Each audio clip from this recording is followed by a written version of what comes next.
ಹಳ್ಳಿಯಲ್ಲಿ ಜನಿಸಿ ಮುಂದೆ ನಗರದಲ್ಲಿ ಸೇವೆಯನ್ನು ಸಲ್ಲಿಸಿ ಗ್ರಾಮೀಣ ಭಾಗದ ಜನರಿಗೆ ತನ್ನ ಸೇವೆಯನ್ನು ಮುಡುಪಾಗಿಟ್ಟಿರುವ ಬಹುಮುಖಿ ರಾಜಕಾರಣಿ, ದಿಟ್ಟ ಹೋರಾಟಗಾರ್ತಿ, ಇಂದಿನ ಸಾರ್ಥಕ ಬದುಕಿನ ಸಾಧಕ ವಿಶೇಷ ಕಾರ್ಯಕ್ರಮದ ಸಾಧಕಿ ಅಕ್ಷತಾ ಕೊಡಗಲವಾಡಿಯವರು.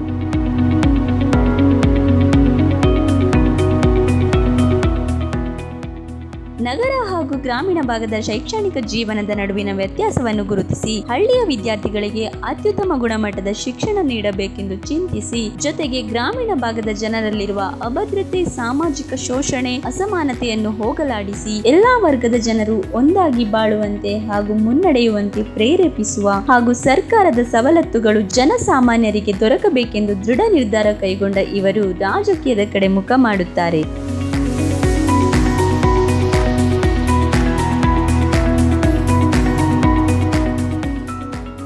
ಜನರ ಬೆಂಬಲ, ಪ್ರೀತಿ, ವಿಶ್ವಾಸ ಇವರ ಮೇಲೆ ಇದ್ದುದರಿಂದ ಚುನಾವಣೆಯಲ್ಲಿ ಗೆದ್ದು ಮಲ್ಲಾಪುರ ಗ್ರಾಮ ಪಂಚಾಯಿತಿಯಲ್ಲಿ ಸದಸ್ಯರಾಗಿ ಕಾರ್ಯನಿರ್ವಹಿಸುತ್ತಾರೆ. ಹಳ್ಳಿಯ ಭಾಗದಲ್ಲಿ ಕಂಡುಬರುವ ಕಾಡಾನೆ ಸಮಸ್ಯೆಯನ್ನು ಬಗೆಹರಿಸಲು ಸತತವಾಗಿ ಹೋರಾಡುತ್ತಿರುವ ದಿಟ್ಟ ಹೋರಾಟಗಾರ್ತಿ ನಮ್ಮ ಅಕ್ಷತಾ ಕೊಡಗಲವಾಡಿಯವರು.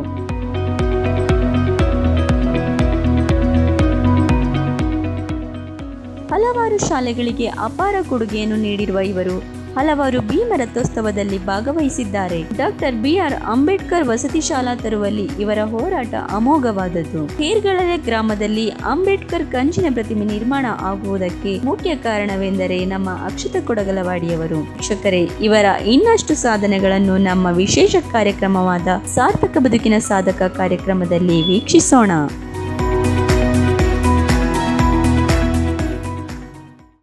ಅಕ್ಷತಾ ಕೊಡಗಲವಾಡಿಯವರು ನಮ್ಮ ವೈನಿ ಜೊತೆ ತಮ್ಮ ಮನದಾಳದ ಮಾತುಗಳನ್ನು ಹಂಚಿಕೊಳ್ಳೋದಕ್ಕೆ ಸಿದ್ಧರಿದ್ದಾರೆ. ಸಾರ್ಥಕ ಬದುಕಿನ ಸಾಧಕ ವಿಶೇಷ ಕಾರ್ಯಕ್ರಮಕ್ಕೆ ತಮಗೆ ಸ್ವಾಗತ.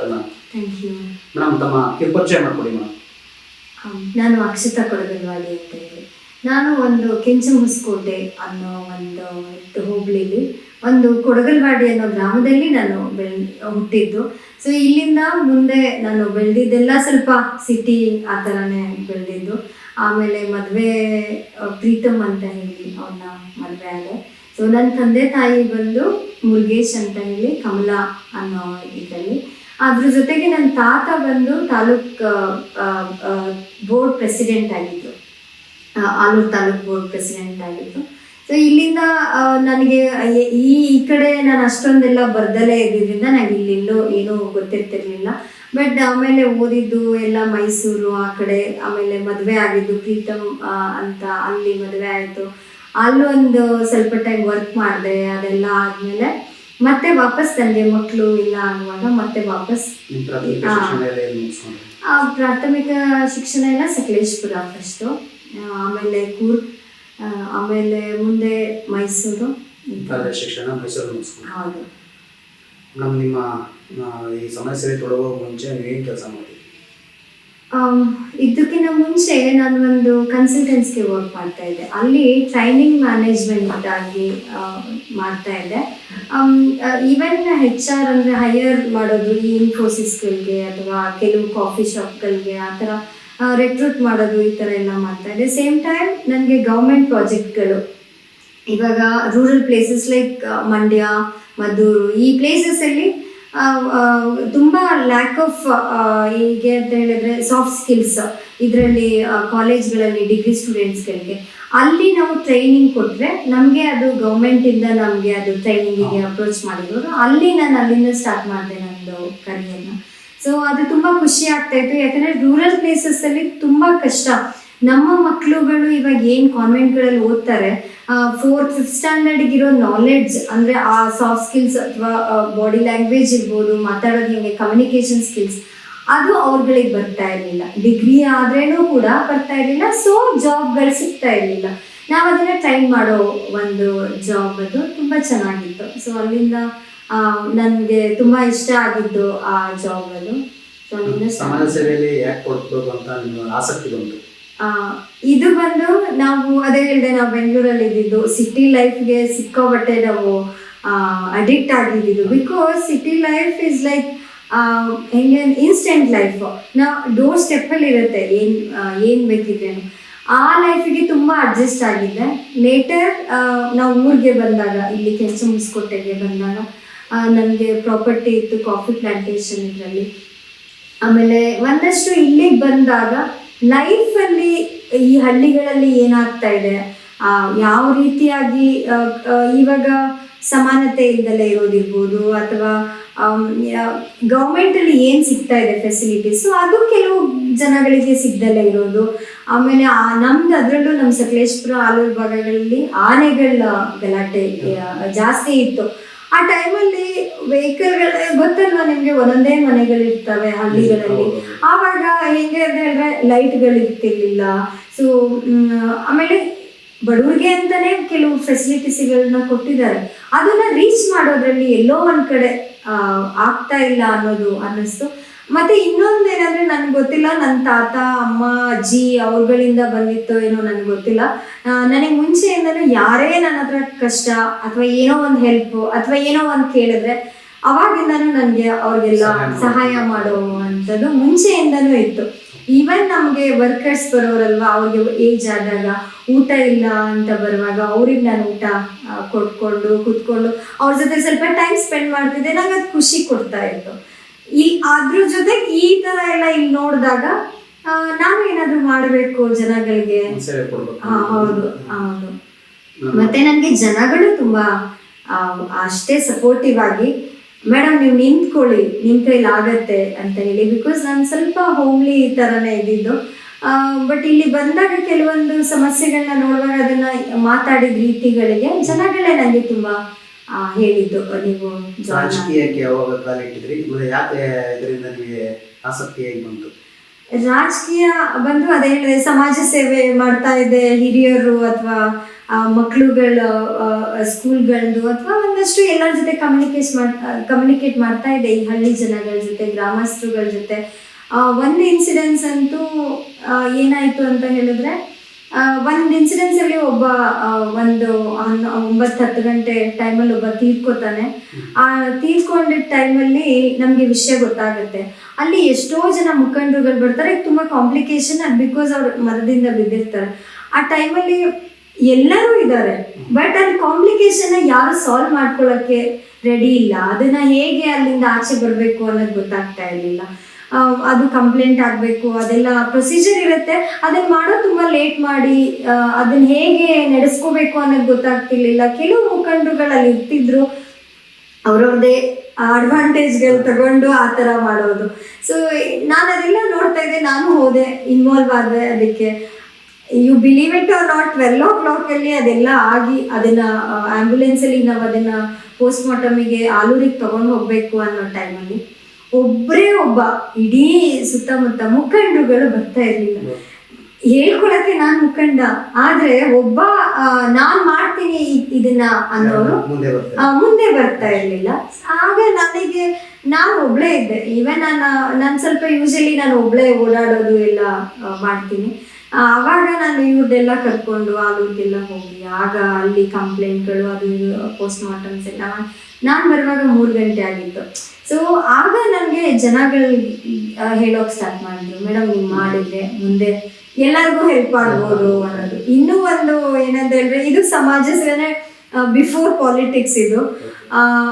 ಇದು ಆದಮೇಲೆ ನನಗೆ ಪಾಲಿಟಿಕ್ಸ್ ಟಚ್ ಯಾಕೆ ಬಂದಿದ್ದು, ಒಂದು ನನಗೆ ಇಂಟ್ರೆಸ್ಟ್ ಒಂದು ಬಂದಿದ್ದು ಈ ಸಮಸ್ಯೆಗಳಿಗೆ, ಆನೆಗಳ್ದಿರ್ಬೋದು ಅಥವಾ ಬೀದಿ ದೀಪಗಳದ್ದು.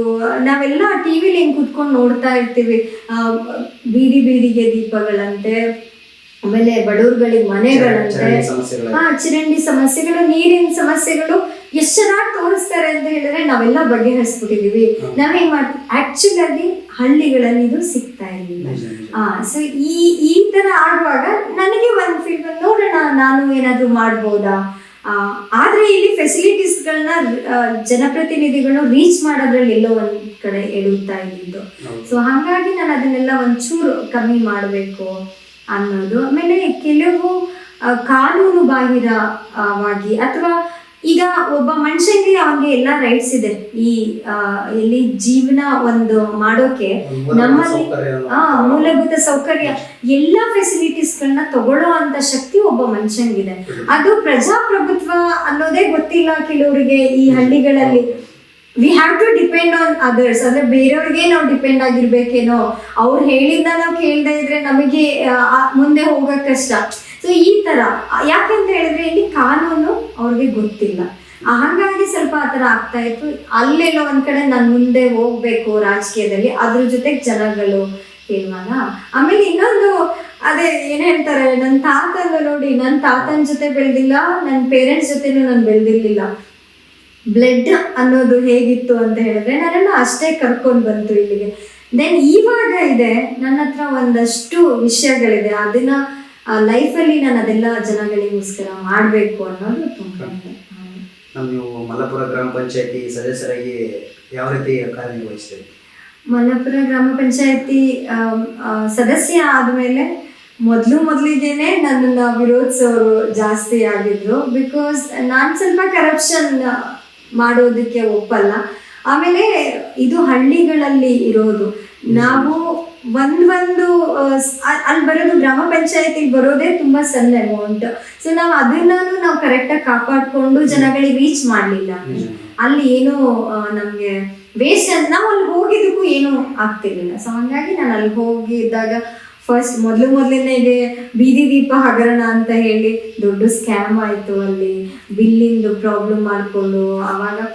ಆದರೆ ಒಂದು ಹೇಳ್ತೀನಿ, ನಮ್ಮ ಗ್ರಾಮ ಪಂಚಾಯತಿಲಿ ಮೊದಲು ಮಾಡಿದ್ದು ಹೌದು, ಆ ಥರ ಸ್ಕ್ಯಾಮ್ ಥರ ಆಗಿದ್ದು ಹೌದು. ಲೇಟರ್ ನಾವು ಅದನ್ನು ಕ್ವೆಶ್ಚನ್ ಮಾಡಿದ್ರಿಂದ ಇವಾಗ ಅದು ಸ್ಟಾಪ್ ಆಯಿತು. ಇವಾಗ ಎಲ್ಲರೂ ಅದರಲ್ಲಿ ಚೆನ್ನಾಗಿ ವರ್ಕ್ ಮಾಡ್ತಾರೆ. ಸೆಕೆಂಡ್ ಒನ್ನು ನೀವು ನೋಡ್ತಾ ಇರ್ಬೋದು, ನರೇಗಾ ವರ್ಕ್ಸ್ಗಳು. ಈ ನರೇಗಾ ವರ್ಕ್ಸ್ ಅಲ್ಲಿ ಎಷ್ಟು ಕರಪ್ಷನ್ಗಳು ಅಥವಾ ಎಷ್ಟೆಲ್ಲ ಕೆಲಸ ಆಗದಲ್ಲೇ ಪೇಮೆಂಟ್ಸ್ ತಗೊಳ್ತಾ ಇರೋದು, ಇದ್ರನ್ನ ನಾವು ತುಂಬಾ ಫೈಟ್ ಮಾಡ್ತಾ ಇದ್ವಿ. ಗ್ರಾಮಗಳಿಗೆ ಉದ್ಯೋಗ ಖಾತ್ರಿ ಯೋಜನೆ ಏನು ಅಂತಲೇ ಕೆಲವರಿಗೆ ಗೊತ್ತಿರಲ್ಲ. ಸೊ ಅದನ್ನ ಮಿಸ್ಯೂಸ್ ಮಾಡ್ಕೊಳ್ತಾ ಇದ್ದವರೇ ಹೆಚ್ಚು. ಇದು ತುಂಬಾ ಕಾಂಪ್ಲಿಕೇಶನ್ ಆಗ್ತಾ ಇತ್ತು. ನಾನು ಕೆಲವೊಂದಷ್ಟು ರೂಲ್ಸ್ ಗಳಿಗೆನೆ ಹೋಗೋಳು. ಆಮೇಲೆ ಈಗ ಅವತ್ತು ಫೈಟ್ ಮಾಡಿದೆ, ಎಲ್ಲರೂ ನನ್ನನ್ನು ಅಪೋಸ್ ಮಾಡೋರು. ಬಟ್ ಇವತ್ತು ನನ್ನ ಪಂಚಾಯತಿಲಿ ಎಲ್ಲ ಮೆಂಬರ್ಸ್ಗಳಿರ್ಬೋದು, ಪಿ ಡಿ ಒಗಳು, ನನಗೆ ಖುಷಿ ಆಗುತ್ತೆ, ಹೆಮ್ಮೆನೂ ಆಗುತ್ತೆ ಇಷ್ಟು ಚೆನ್ನಾಗಿ ನನ್ನ ಪಂಚಾಯತಿ ಇದೆ. ಒಂದಷ್ಟು ನರೇಗಾದಲ್ಲಿ ಸಲಿ ಇಡೀ ತಾಲೂಕಿಗೆ ಫಸ್ಟ್ ನರೇಗಾ ವರ್ಕ್ ನಮ್ಮಲ್ಲೇ ಚೆನ್ನಾಗಿ ಮಾಡಿರೋದು. ಹೌದು, ಅದು ನನಗೆ ತುಂಬ ಹೆಮ್ಮೆ ಇದೆ. ಇಲ್ಲಿಂದ ಸ್ಟಾರ್ಟ್ ಆಯ್ತು ಜರ್ನಿ. ನಾನು ಏನು ಅನ್ಕೊಂಡಿದ್ದೆ, ನನಗೀಗ ನಂದಿದ್ದು ಬೀದಿ ದೀಪಗಳದಲ್ವಾ, ಈಗ ಒಂದು ನಾನು ಬೀದಿ ದೀಪ ಹಾಕಿ ನಾನು 2 ಹಾಕಿದ್ರೆ ಇನ್ನೊಬ್ಬ ಸದಸ್ಯ ಇನ್ನೊಂದು ಹಾಕ್ತಾನೆ. ಸೊ ಇದು ಫಾಲೋ ಆಗ್ಬೇಕು. ನಾನು ಒಂದು ಏನೋ ಬೀದಿ ದೀಪನ ಕದ್ದಿಡ್ಕೊಂಡೆ ಅಂದ್ರೆ ಇನ್ನೊಬ್ಬ ಕದ್ದಿಡ್ಕೊಳ್ಳೋ ರೀತಿ ಆಗ್ತಾ ಇತ್ತೇನೋ ಮುಂಚೆ. ಬಟ್ ಈಗ ಅದೆಲ್ಲ ಚೆನ್ನಾಗಿದೆ, ಎಲ್ಲರೂ ಚೆನ್ನಾಗಿ ಇವಾಗ ಸಂತೋಷವಾಗಿದ್ದಾರೆ. ಹೌದು, ಒಂದಷ್ಟು ಪಂಚಾಯತಿಯಿಂದ ನೀಡ್ ಏನು ಜನಗಳು ಎಕ್ಸ್ಪೆಕ್ಟ್ ಮಾಡ್ತಾ ಇದ್ರು ಅದು ರೀಚ್ ಆಗ್ತಿದೆ ಅನ್ನೋದು ನನ್ಗೆ ಅನಿಸಿದೆ. ಬಟ್ ಹೌದು, 100% ನಾವು ಕೊಡ್ತಾ ಇದ್ದೀವಿ ಅನ್ನೋದು ಸುಳ್ಳು. ಬಿಕಾಸ್ ನಮಗೆ ಇನ್ನೂ ಅದನ್ನ ಆಗ್ತಾ ಇಲ್ಲ. ಅಷ್ಟೊಂದು ಫೆಸಿಲಿಟೀಸ್ಗಳು ನಮ್ಗೆ ಈಗ ಬೀದಿ ದೀಪದ್ದು ಬಿಲ್ಗಳೇ ಅಷ್ಟೊಂದು ಬರ್ತಾ ಇದೆ. ನಾವೇ ಪಂಚಾಯತಿಯಿಂದ ಕಟ್ಟಬೇಕು. ಇದೆಲ್ಲ ಬರುವಾಗ ಸಮಸ್ಯೆಗಳಿದೆ. ಪೂರ್ತಿ ಒಂದೇ ಸಲ ಎಲ್ಲ ಸಾಲ್ವ್ ಆಗಲ್ಲ. ಸೊ ನಿಧಾನವಾಗಿ ಎಲ್ಲನ ಮಾಡಬೇಕು. ನಮ್ಮ ಕಾಡಾನೆ ದಾಳಿ ಬಗ್ಗೆ ನಿರಂತರ ಹೋರಾಟ ನಡೆಸಿದ್ರಿ, ಇದ್ರ ಬಗ್ಗೆ ಒಂದೆರಡು ಮಾತುಗಳನ್ನು. ಹೌದು, ಇದು ನನಗೆ ಯಾವಾಗ ಅಂದ್ರೆ 77 ಜನ ಸತ್ತು ಹೋಗ್ಬಿಟ್ರು ಈ ಕಾಡಾನೆ ಸಮಸ್ಯೆಯಲ್ಲಿ. ಬಟ್ ಯಾರಿಗೂ ಅದು ಒಬ್ಬ ಮನುಷ್ಯ ಸತ್ತು ಹೋದ್ರೆ ಅವ್ರಿಗೆ ಎಷ್ಟು ಆ ಮನುಷ್ಯನ ಡಿಪೆಂಡ್ ಆಗಿರ್ತಾರೆ ಅಂದ್ರೆ ಹೆಂಡತಿ, ಮಕ್ಕಳು, ತಂದೆ, ತಾಯಿ ಎಷ್ಟು ಸುತ್ತ ಇರ್ತಾರೆ. ಆ ಗೌರ್ಮೆಂಟ್ಗಳಿಗೆ ಏನು ಗೊತ್ತಾಗ್ತಾ ಇರ್ಲಿಲ್ವಾ? ಬಂದು ಈ ಸತ್ತೋಗಿರೋ ಮನುಷ್ಯಂಗೆ ಒಂದು 120 lakhs ಅಥವಾ 15 lakhs 7 lakhs ಇದ್ದಿದ್ದು ಅನ್ಸುತ್ತೆ ಫಸ್ಟ್ ನಾವು ನೋಡಿದಾಗ. ಹೌದು, ಅಲ್ಲಿಂದ ನೆಕ್ಸ್ಟ್ 15 ಅಂತ ಹೇಳೋಕ್ ಸ್ಟಾರ್ಟ್ ಮಾಡಿದ್ರು. ಈ ಮಟ್ಟದವರೆಗೇನು ಜನಗಳಿಗೆ ಈಗ ದುಡ್ಡು ಕೊಟ್ಬಿಟ್ರೆ ಈಗ 15 lakhs ಎಷ್ಟು ವರ್ಷ ಬರುತ್ತೆ? ಒಬ್ಬ ವ್ಯಕ್ತಿ ಇದ್ರೆ ಅವನು ಎಷ್ಟು ಕೇರ್ ಮಾಡ್ತಾನೆ. ಈ ಬೆಲೆಗಳು ಗೊತ್ತಾಗ್ತಿರ್ಲಿಲ್ಲ. ಆದ್ರೂ ಒಂದಷ್ಟು ನನಗೆ ಅದು ಅಪೋಸ್ ಮಾಡಿದ್ದೀನಿ. ಕೆಲವು ಜನಪ್ರತಿನಿಧಿಗಳ ಹತ್ರ ಕೆಲವು ಸಭೆಗಳಲ್ಲಿ ನಾನು ಅವ್ರ ವಿರುದ್ಧವಾಗಿ ನಾನು ಮಾತಾಡಿರೋದು ಉಂಟು. ಸೊ ಈ ತರ ಒಂದಷ್ಟು ಹೋರಾಟಗಳು ಆದ್ರೂ ನನಗೆ ಬೇಜಾರಿದೆ. ಪರಿಹಾರ ಮಾತ್ರ ಇವಾಗ 7 to 15 lakhs ಇವಾಗ ಇದೆ. ಆಮೇಲೆ ಇನ್ನೂ ಒಂದು ಈ ಹೋರಾಟಗಳು ನಾನು ಒಬ್ಳೆ ಅಂತಲ್ಲ, ಕೆಲವು ಸಂಘಟನೆಗಳಿಂದ ಕೆಲವರು ಜನಗಳು ಸೇರಿನೂ ಮಾಡ್ತಾ ಇದ್ರು. ಇದರಿಂದ ಒಂದಷ್ಟು ಏನಾಗಿದೆ ಅಂತ ಹೇಳಿದ್ರೆ, ಪಾಪ ಬೆನಿಫಿಷರಿ ಅಂದ್ರೆ ಅವ್ರು ಏನು ಈ ಕುಟುಂಬ ಕಳ್ಕೊಂಡಿರ್ತಾರೆ, ಒಂದು ಹಣಕಾಸಿನ ಸಹಾಯ ಅಂತೂ ಆಗ್ತಾ ಇದೆ. ಆದ್ರೆ ನನ್ಗೆ ಇನ್ನೂ ಬೇಜಾರಿದೆ, ಇದು ಇನ್ನ ಆಗ್ಬಾರ್ದು. ಸೊ ನಮ್ಮ ಸಕಲೇಶ್ಪುರ ಭಾಗಗಳಲ್ಲಿ ಅದಕ್ಕೇನಾದ್ರೂ ಪರ್ಮನೆಂಟ್ ಆಗಿರೋ ಒಂದು ಸೊಲ್ಯೂಷನ್ ಮಾಡಬೇಕು. ಅದಕ್ಕೆ ಜನಪ್ರತಿನಿಧಿಗಳು ಮಾಡಬೇಕು ಅಷ್ಟೇ. ಅದು ನಾವು ಸಣ್ಣ ಪುಟ್ಟದಿಂದ ನಮ್ಗೇನು ಆಗ್ತಾ ಇಲ್ಲ ಇದು ಸದ್ಯಕ್ಕೆ. ಸೊ ಒಂದು ಕರ್ನಾಟಕ ಸರ್ಕಾರನೇ ಇದನ್ನ ಒಂದು ಡಿಸಿಷನ್ ತಗೊಂಡು ಮಾಡಬೇಕು. ನಮ್ಮ ಶಾಲೆಗಳಿಗೆ ಹೋಗಿ ಶಾಲಾ ಕಾರ್ಯಕ್ರಮಕ್ಕೆ ಭಾಗವಹಿಸಿದ್ರಿ, ಹಾಗೆ ಶಾಲೆಗೂ ಸಹ ಅವ್ರಿಗೆ ಸಹಾಯ ಮಾಡಿದ್ರಿ. ಯಾವ ರೀತಿ ಸಹಾಯ ಮಾಡಿದ್ರಿ? ಸರ್ ಇವಾಗ ಏನಂತ ಹೇಳಿದ್ರೆ, ನನಗೆ ರೂರಲ್ ಪ್ಲೇಸಸ್ ಅಲ್ಲಿ ನಾನು ಹೇಳ್ದೆ ಅಲ್ಲ, ಮುಂಚೆನೂ ನಾನು ವರ್ಕ್ ಮಾಡ್ಕೊಂಡು ಬರ್ತಾ ಇದ್ದಾಗ ಈ ಹಳ್ಳಿಗಳ ನನಗೆ ಹೆಚ್ಚಾಗಿ ಕಂಡಿದ್ದು ತುಂಬಾ ಮುಗ್ಧತೆ ಈ ಮಕ್ಳುಗಳಲ್ಲಿ, ಅಥವಾ ಈವನ್ ದೊಡ್ಡವರಲ್ಲೂ ತುಂಬಾ ಮುಗ್ಧತೆ ಇದೆ. ಕೆಲವರಲ್ಲಿ ಮಾತ್ರ ಹಾರ್ಷ್ ಆಗಿದ್ದಾರೆ, ಅದರ್ವೈಸ್ ಎಲ್ಲ ಮುಗ್ಧ ಜನಗಳ ಹಳ್ಳಿಗಳಲ್ಲಿ. ಸೊ ಈ ಸ್ಕೂಲ್ಗಳಲ್ಲಿ ಈ ನಾನು ಜಾಸ್ತಿ ವಿಸಿಟ್ ಮಾಡ್ತಾ ಇದ್ದಿದ್ದು ಏನದು ಅನುದಾನಿತ ಶಾಲೆಗಳು ಅಂತ ಹೇಳಿ. ಅಲ್ಲಿ ಏನಾಗ್ತಿದೆ, ಗೌರ್ಮೆಂಟ್ ಇಂದನೂ ಅವ್ರಿಗೆ ಸರಿಯಾಗಿ ಫೆಸಿಲಿಟಿ ಸಿಗ್ತಾ ಇಲ್ಲ. ಅಲ್ಲಿ ಬಂದಷ್ಟು ಬುಕ್ಸ್ಗಳಿಗೆ ಪ್ರಾಬ್ಲಮ್ಗಳಾದಾಗ, ಆಮೇಲೆ ಕೆಲವಿಗೆ ತುಂಬ ಬಡವ್ರ ಮಕ್ಕಳು ಅಲ್ಲಿ ಹೋಗ್ತಾ ಇದ್ರು. ಈಗ ಗೌರ್ಮೆಂಟ್ ಸ್ಕೂಲ್ಗಳಲ್ಲಿ ಎಲ್ಲವೂ ಬಂದ್ಬಿಡುತ್ತೆ, ಅನುದಾನಿತ ಶಾಲೆಗಳಿಗೆ ಬರಲ್ಲ. ಆ ಟೈಮಲ್ಲಿ ನಾವು ಒಂದಷ್ಟು ಏನೇನೋ ಮಾಡ್ಕೊಟ್ಟಿದ್ದೀವಿ ಬಿಟ್ರೆ ಏನೇನೋ ಲೈಕ್ ಬುಕ್ಸು ಆ ಥರ ನಾವು ಮಾಡಿರೋದು. ಚಿಕ್ಕ ಚಿಕ್ಕ ಸೇವೆಯಲ್ಲಿ ಮಕ್ಕಳು ತುಂಬಾ ಖುಷಿ ಆಗ್ಬಿಡ್ತಾರೆ. ಹಾಗೆ ಈಗ ನಾನು ತುಂಬಾ ದೊಡ್ಡವಳಲ್ಲ, ಸೊ ನನ್ನ ಕೈಲಿ ಏನ್ ಆಗತ್ತೆ ನಾನು ಅಷ್ಟು ಮಾಡ್ಕೊಟ್ಟಿದ್ದೀನಿ. ನನಗೆ ತುಂಬಾ ಅದರಲ್ಲಿ ತುಂಬಾ ಖುಷಿ ಇದೆ. ಅಟ್ಲೀಸ್ಟ್ ನನ್ನ ಕೈಲಿ ಏನಾಗಿದೆ, ಈಗ ಎಲ್ಲಾನ ಮಾಡೋಕ್ಕಾಗಲ್ಲ, ನಾವಂತ ದೊಡ್ಡ ಇದಂತ ಅಲ್ಲ. ಸೊ ಎಲ್ಲ ದೊಡ್ಡದಕ್ಕಿಂತ ಇನ್ನ ದೊಡ್ಡದು ಇರುತ್ತೆ. ನಾನು ಪುಟ್ಟು ಒಂದು ಮಾಡ್ತೀನಿ, ನಂಗೆ ಅದು ಖುಷಿ ಆಗುತ್ತೆ. ಮೇಡಮ್, ನೀವು KN ರಾಜಶೇಖರ್ ಪ್ರೌಢಶಾಲೆಗೆ ಅಪಾರವಾದ ಒಂದು ಕೊಡುಗೆ ನೀಡಿದ್ದೀರಾ, ಅದ್ರ ಬಗ್ಗೆ ಏನಾದ್ರು ಸ್ವಲ್ಪ ವೀಕ್ಷಕರಿಗೆ? ಅದೇ ಹೇಳಿದ್ದೆ ಅಲ್ಲ, ಅದು ಏನಂತ ಹೇಳಿದ್ರೆ ಸರ್ಕಾರಿ ಅದೇ ಅನುದಾನಿತ ಶಾಲೆ. ಅದನ್ನು ಅಲ್ಲಿ ಬರ್ತಾ ಇದ್ದಿದ್ದು, ನಾನು ಏನು ಊರಲ್ಲಿದ್ದೀನಿ ಅಲ್ಲಿ ವರ್ಕರ್ಸ್ಗಳು ಮಕ್ಳುಗಳು ಜಾಸ್ತಿ ಹೋಗ್ತಾ ಇದ್ವು. ಅಲ್ಲಿ ಪ್ರಾಬ್ಲಮ್ ಏನಂತ ಹೇಳಿದ್ರೆ ಬುಕ್ಸ್ಗಳದ್ದು ಅಥವಾ ಯೂನಿಫಾರ್ಮ್ಗಳು. ಅಲ್ಲಿನೂ ತುಂಬ ಡೋನರ್ಸ್ಗಳು, ಈ ಪ್ಲಾಂಟರ್ ಬ್ಯಾಕ್ಗ್ರೌಂಡ್ ಇರೋರು, ಅವ್ರ ಹತ್ರ ಆದಷ್ಟು ಅವರೆಲ್ಲ ಅವ್ರುಗಳೇ ಸೇರ್ಕೊಂಡೇ ಆ ಸ್ಕೂಲ್ನ ನಡೆಸ್ತಾ ಇರೋದು ಕೂಡ. ಒಂದಷ್ಟು ಹೆಲ್ಪ್ ಮಾಡ್ತಾರೆ ಎಲ್ಲರೂ ಸೇರ್ಕೊಂಡು. ಅದ್ರಲ್ಲಿ ನಂದು ಒಂದು ಅವಾಗ ಬುಕ್ಸ್ ಕೊಡಿಸಿ ನಂದು ಒಂದು ಕಿರು ಕಾಣಿಕೆ ಕೊಡಿಸಿದ್ದೆ ಅಷ್ಟೇ. ಬಿಟ್ಟರೆ ರೆಗ್ಯುಲರ್ ಆಗಿ ಟಚಲ್ಲಿ ಇರ್ತೀನಿ. ಯಾವುದೇ ಸ್ಕೂಲ್ ಕಾರ್ಯಕ್ರಮಗಳಿಗೂ ನನ್ನನ್ನು ಕರೀತಾರೆ, ಅಥವಾ ನನಗೆ ತುಂಬ ಖುಷಿ ಆಗುತ್ತೆ. ಅಲ್ಲಿ ಒಂದು ಸ್ಕೂಲ್ ಡೇಗಳಲ್ಲಿ ಮಕ್ಕಳು ಡ್ಯಾನ್ಸ್ಗಳು ಅದೆಲ್ಲ ಹೋಗ್ತೀನಿ, ಮಾತಾಡಿಸ್ತೀನಿ, ಮಾತುಕತೆ ಮಾಡಿ. ಕೋವಿಡ್ ಸಂದರ್ಭದಲ್ಲಿ ಯಾವ ರೀತಿ ಒಂದು ನೀವು ಸಹಾಯ ಮಾಡಿದ್ರಿ? ಕೋವಿಡ್ ಟೈಮಲ್ಲಿ ಹೇಳ್ಬೇಕಂತ ಹೇಳಿದ್ರೆ, ನಾನು ಹೆಚ್ಚಾಗಿ ಮನೆಯಿಂದ ಆಚೆ ಹೋಗೋಕ್ಕಿಂತ ಹೆಚ್ಚಾಗಿ ನನಗೂ 2 ಮಕ್ಕಳಿದ್ದಾರೆ. ಸೊ ನಾನು ಸೇಮ್ ಟೈಮ್ ನಾನು ಹೊರಗಡೆ ಹೆಂಗೆ ಮಾಡ್ತೀನಿ, ನನ್ನ ಮನೇಲೂ ನಾನು ಅದನ್ನೆಲ್ಲ ಮಾಡ್ಕೋಬೇಕು. ಆ ಟೈಮಲ್ಲಿ ಒಂದಷ್ಟು ನನ್ನ ಹಸ್ಬೆಂಡೇ ಆಚೆ ಬಿಟ್ಬಿಟ್ಟಿದ್ದೆ, ಮನೆ ಒಳಗೆ ಸೇರಿಸಿರ್ಲಿಲ್ಲ. ಬಿಕಾಸ್ ಅವರಿಂದ ಏನಾದರೂ ಹೊರಗಡೆ ಜನಗಳಿಗೆ, ಈಗ ಇಬ್ಬರು ಓಡಾಡ್ತಾ ಇದ್ರೆ ನನ್ನ ಮಕ್ಕಳಿಗೂ ಕಷ್ಟ ಆಗ್ತಾ ಇತ್ತು. So I have to take care of my kids. ಹಂಗಾಗಿ ಅವ್ರನ್ನ ಮಾತ್ರ ಎಲ್ಲಿ ಅವರು ಎಲ್ಲೇ ಸಾವುಗಳಾಗಿ ಯಾರು ಮುಟ್ತಿದ್ದಾಗ ಅವ್ರು ತೆಗ್ದಿರೋದು ಅದನ್ನೆಲ್ಲ ಮಾಡಿದ್ದಾರೆ. ಹಾಸ್ಪಿಟಲಲ್ಲಿ ಡಿಸ್ಟೆನ್ಸ್ ಮೇಂಟೈನ್ ಮಾಡೋಕ್ಕೆ ಅವಾಗೆಲ್ಲ ಅವ್ರ ಕೈಲಿ ನೀವು ಮಾಡಲೇಬೇಕು ಇದನ್ನ, ನನ್ಗೆ ಆಚೆ ಹೋಗೋಕ್ಕಾಗ್ತಾ ಇಲ್ಲ. ಸೊ ಆ ಥರ ಮಾಡಿಸಿದ್ದೀನಿ. ಲೈಕ್ ನಾಟ್ ಲೈಕ್ ಹಸ್ಬೆಂಡ್ ಅಂತಲ್ಲ, ಒಬ್ಬ ಹ್ಯೂಮನ್ ಬೀಯಿಂಗ್ ಆಗಿ ನನ್ನ ಕರ್ತವ್ಯ ಅದನ್ನು ಮಾಡೋದು. ಸೊ ನನಗೆ ತುಂಬ ಮಾಡೋಕ್ಕಾಗದಿದ್ದಾಗ ಅದೆಲ್ಲ ಮಾಡಿದ್ದೀವಿ. ಕೆಲವು ಫುಡ್ ಕಿಟ್ಗಳು ಕೊಡಿಸಿದ್ದೀವಿ, ಕೆಲವು ಈ ಕೊರೋನಾ ಬಂದಿದ್ದ ಇದ್ರ ಕಡೆ ಎಲ್ಲ ಅವಾಗೆಲ್ಲ ಫುಡ್ ಕಿಟ್ಗಳು ಆ ಥರ ಎಲ್ಲ ಮಾಡಿಕೊಟ್ಟಿದ್ದೀವಿ. ನಿಮಗೆ ಎಷ್ಟು ಯಾವ ರೀತಿ ನಿಮಗೆ ಹಸ್ಬೆಂಡ್ ನಿಮಗೆ ಸಪೋರ್ಟ್ ಮಾಡ್ತಾರೆ? He is very progressive husband ಅಂತಲೇ ಹೇಳ್ಬೋದು. ಯಾಕೆ ಅಂತ ಹೇಳಿದ್ರೆ, ಈಗ ನಾನು ತುಂಬ ನಂಬಿರೋದು ಈಕ್ವಲಿಟಿ. ಸೊ ಈಕ್ವಲಿಟಿ ಅನ್ನೋದು ನಮ್ಮ ಹಳ್ಳಿಗಳಲ್ಲಂತೂ ತುಂಬಾ ಕಷ್ಟ ನಾವು ನೋಡೋದು. ಬಟ್ ನಾವು ಸಿಟಿಲಿ ಇದ್ದಿದ್ರಿಂದ ಅದೊಂದು ಸ್ವಲ್ಪ ಇದು. ಮತ್ತೆ ಅವರು ಹಸ್ಬೆಂಡ್ ಬಂದು ಸ್ವಲ್ಪ ಅಂಬೇಡ್ಕರ್ ಅವ್ರ ಬಗ್ಗೆ ವಿಚಾರವಾದಿಗಳು ಹೌದು. ಆಮೇಲೆ ಅವರು ಏನು ಕಾನ್ಸ್ಟಿಟ್ಯೂಷನ್ ಏನಿದೆ ಅನ್ನೋದೇ ಕೆಲವ್ರಿಗೆ ಗೊತ್ತಿಲ್ಲ, ಅವ್ರು ಅದ್ರ ಬಗ್ಗೆ ಸ್ಟಡಿ ಮಾಡಿದ್ರು.